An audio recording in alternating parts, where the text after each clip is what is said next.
Ah, may kasama ako ngayong hapon. Papakilala ko sa inyo kung sino to. Ito. Yun, mas lalo yun. Tulog.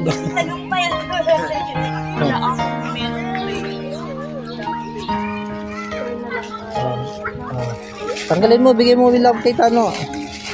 Yan, kunin mo na yung isa. Yan. Kunin mo Christian ng isa. At tigay isa kay Nikit-Kit dyan. Yan. Buksan nyo na. Siyempre, may kasama. Ito ay, yun.